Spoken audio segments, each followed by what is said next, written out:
Hello guys, and welcome to this little demonstration video of mine. This video is about this guy right here. It's the Meteor fighter MK11, I think, and it's part of my Darksteel Pirate Syndicate faction. It's a heavy interceptor built for intercepting things, things like incoming enemy torpedoes that target the mothership, or incoming enemy fighters, or fleeing enemies that the mothership can't catch up to, that kind of stuff, right? And in order to fulfill this purpose, it needs to be pretty fast, and it also has to have a lot of weaponry in order to take out targets quickly. But I also wanted it to be able to take out key components on large ships, and so I had to make it durable too in order to resist the fire of enemy missile turrets. Okay, so this whole thing weighs 125 tons, which is already a lot for a fighter, but when it's actually loaded up with ammunition and uranium and ice and all that kind of stuff, its weight increases actually to 142 tons. And yeah, that's gonna be one of the heaviest fighters on the workshop. But due to this super heavy engine rat back here, I've managed to keep it pretty maneuverable and also very fast. Okay, so one of the first things you might notice is that it has no visible cockpit. That's because the cockpit is actually back here, well hidden and protected. A hidden cockpit is one of the most important things in my opinion on a warship, because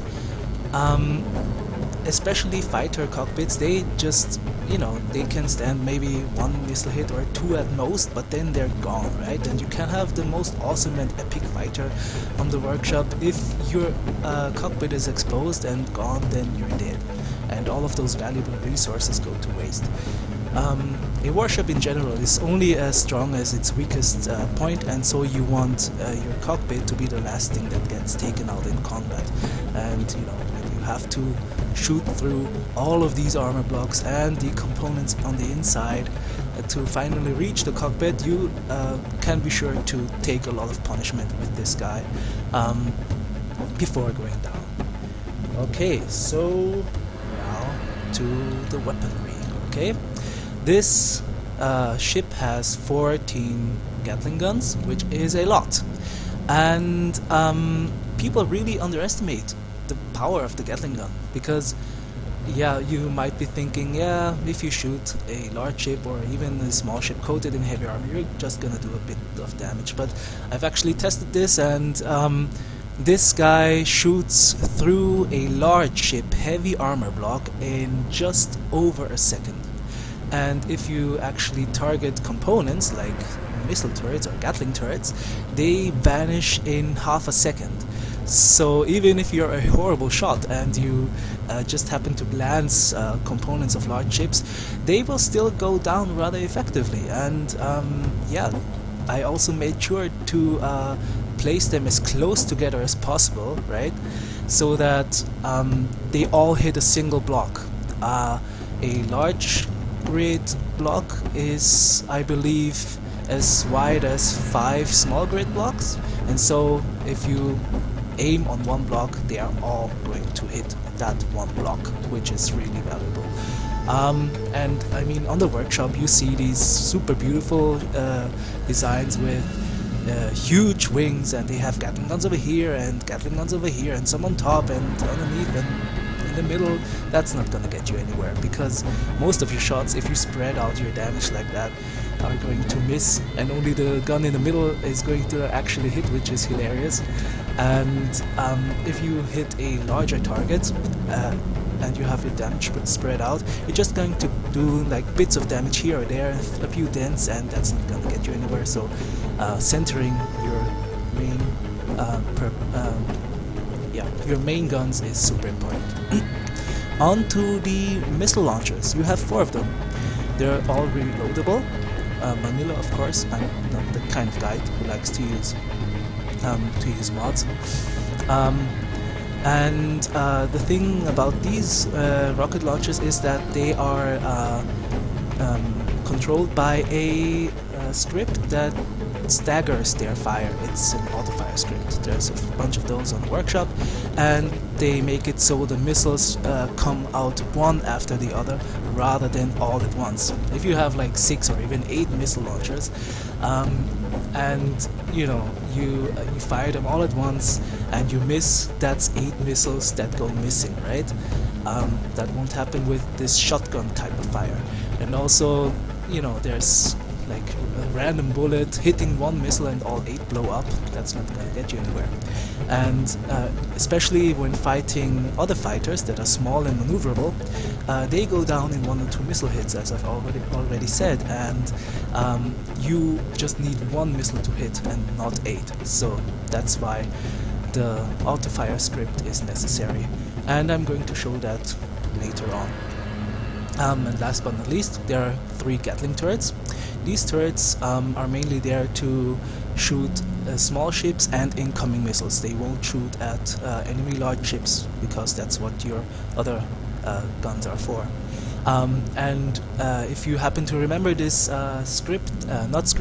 mod that they managed to extract from the source code, it makes normal missiles lock on to targets and actually pursue them once they try to get away. So that's going to be super dangerous, and being able to shoot these pursuing missiles down is going to be super valuable, especially because if they hit you in the back here, you're going to be sad, because yeah, that's where your cockpit is. In general, this section right here is super exposed, and it's definitely the weakest point of this ship.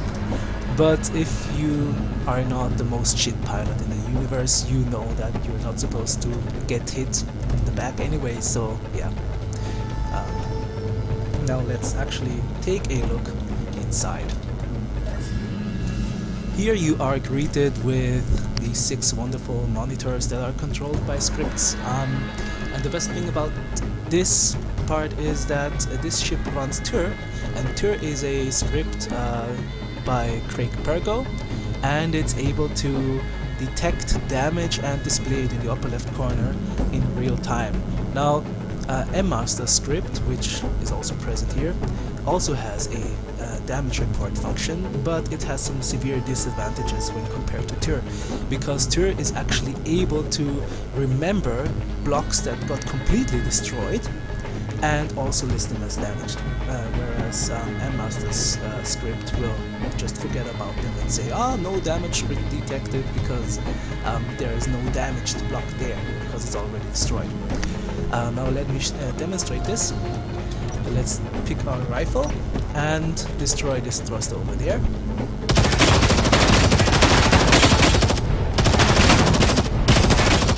Okay, it's burning. And let's see what Meteor actually has to say about this.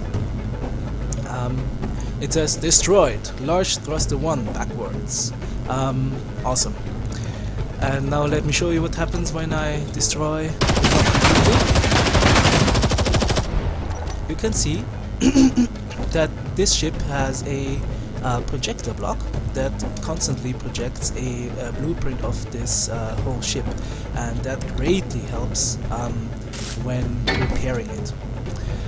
So let's weld everything back up and continue the tour.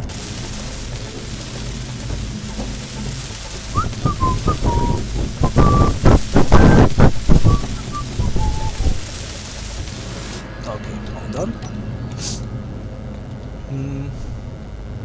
Let's get back. And the next display in the center tells you just some general stuff, that this is part of the Darksail Pirate Syndicate, and it's called the Meteor Fighter, time and date, just fluff. But the other screens are the important ones. The one on the top right corner tells you everything weapon related, tells you how much ammunition you have left. Of course, right now we're in creative and I don't have any ammunition loaded in there.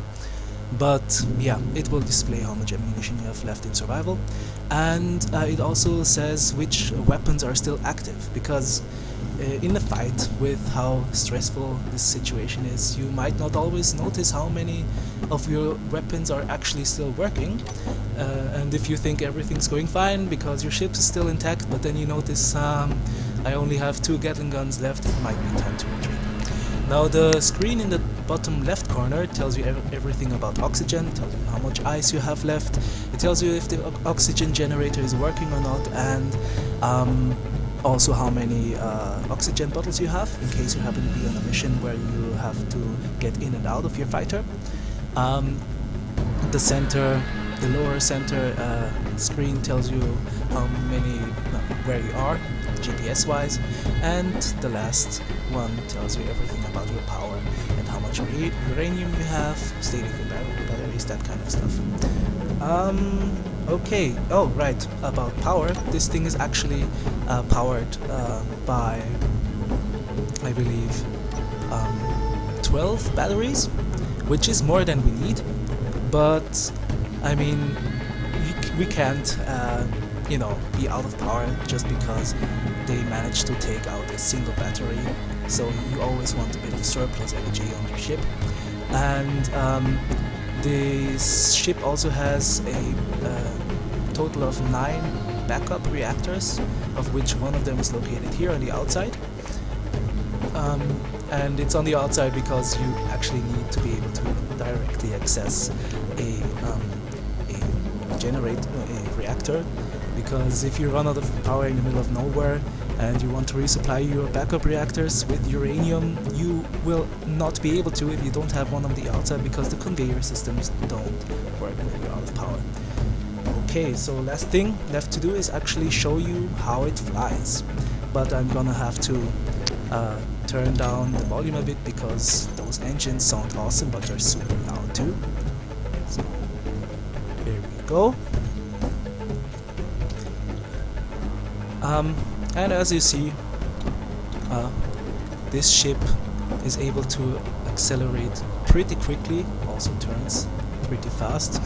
If this was Star Citizen, you'd be passing out by now. Yeah, it has a lot of firepower.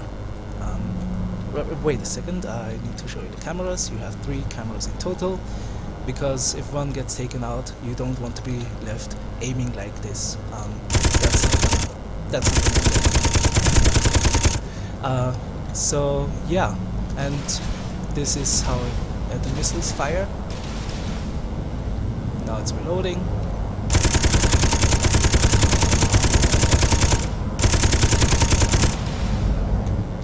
And yeah, basically this is a pretty cool, pretty awesome, pretty dangerous, pretty maneuverable, pretty durable fighter, and I personally have yet to see one that performs better than this one, at least vanilla wise, right? And yeah, the only problem I see with this is that because it only has one large cargo container that's dedicated to holding all of the missiles you're shooting, because you're gonna shoot a lot of missiles with this guy, the actual space that's left to store ammunition for these guys is limited, and I give this fighter maybe like 5 or 6 minutes of intense fighting. After that point it has to retreat and resupply, but I'm guessing that's still a lot of fire output for a ship of this size, for an Interceptor, a heavy one. And yeah, that's it for the video. If you like it, tell me. If you don't like it, tell me your thoughts, and maybe even leave a link to your designs. I'd love to check them out and the ideas you guys have. And last but not least, I'm part of a group on Steam called Fleet Breakers, and we regularly meet up and blow each other's creations up for science and testing purposes. And I'd love to see you guys in a dogfight sometime, so head over to the group, check it out, and yeah, that's it now. Have a nice day. Bye bye.